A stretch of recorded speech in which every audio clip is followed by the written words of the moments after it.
Sao ny fitatiavam-baolana amin'ny alalan'ny fifampidinina sy fifampiresahana amana ny olana eo anivon'ny SMM itsy andaniny izay nanamafy ny ministra ny fitsarana Ramatoa Razanamaso Christine fa tsy izy no nanome baiko tamin'ny fisamborana tany Tomasina na izany aza dia efa nivay ihany koa izay olana tany Tomasina izay hoarantsika avy hatrany ny mahakasika an'izay.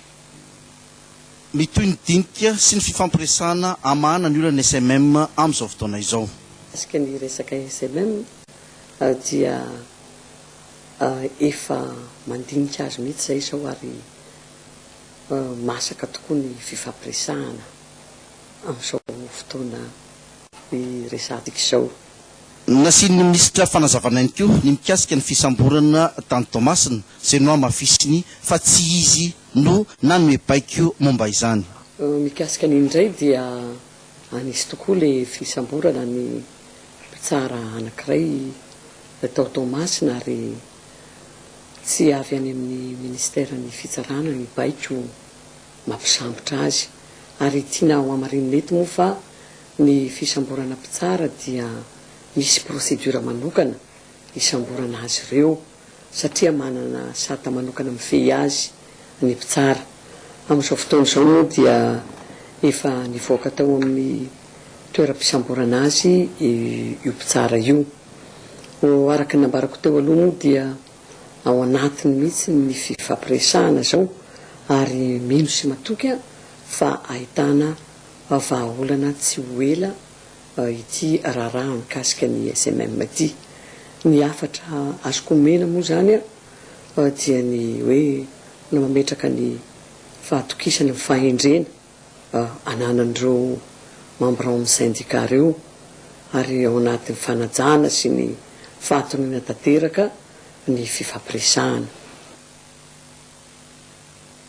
Vadika lafiny zavatra afatanterakitsika mikasika kosa ny toe-karena Etazonia no mitana ny larina voalohany amin'ny fanohanana ara-bolana Madagasikara tamin'ny taona 2022 sy ny bolana voalohany ity taona ity. I Frantsa kosa no mitana ny larina faharoa. Fantatra ihany koa fa ny enina ny fahamatsim-bola avy any ivelany voaraintsika tamin'ny fotoana io raha oharina tamin'ny taona 2022. Ny voaka ambany ny boky mirakitra ny tatitry ny fahamatsim-bola avy any ivelany ho an'ny taona 2022 sy ny tapaka ny taona 2022. Nanandrika izany ny ministra ny toe-karena sy ny indostria Fabienne Andomalala.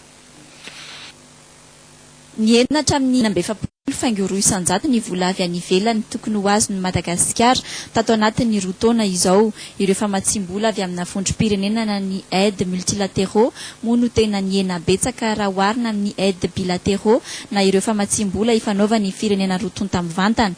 Ny firenena Amerikana no nampindrana na nanome vola betsaka indrindra ho antsika tamin'ny taona 2024 sy ny enim-bola voalohany ity taona ity mitetina 50 tapitrisa dolara mahery. Io famatsim-bola io izany hoe ny 400 ny vola voaraintsika rehetra. Manaraka ny Amerika kosa ny Frantsay izay nampiasa vola mitetina 400 tapitrisa dolara mahery. Maro ihany koa ireo mbola nanohy ny famatsim-bola tahaka ny bada izany. Raha toa kosa moka somary niato tamin'ny ampahany maro ny fanampiana avy amin'ny Japon dia ny mifanohitra amin'izany kosa ho an'ireo firenena tatsinanana hafa izay hita fa mihamaro ankehitriny toa ny Chine, Koweït, Inde ary Corée du Sud. Mbola mijery lalana azona mpamatsy vola hafa moa ny fanjakana amin'izao fotoana izao.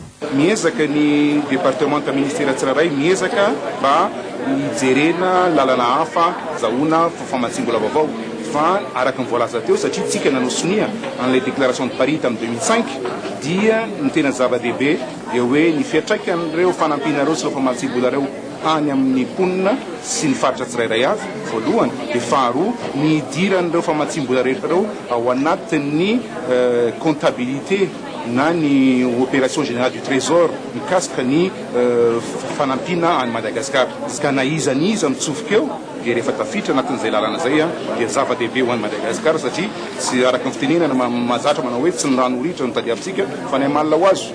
Tamin'ny taona 2024 moa no nisy boky tatitra momba ny famatsim-bola avy any ivelany tahaka izao farany. Ho tanterahana etsy amin'ny chambre de commerce azafady ho tanterana itsy amin'ny trano fivoriana isam-pirenena tsy vato kosa ny rosy ny 3 novambra ho avy izao ny fivorim-be fahinina amin'ny telopolo nireo lehibe ny orinasa eropeanina sy afrikanina ary malagasy zay karakara ny chambre de commerce en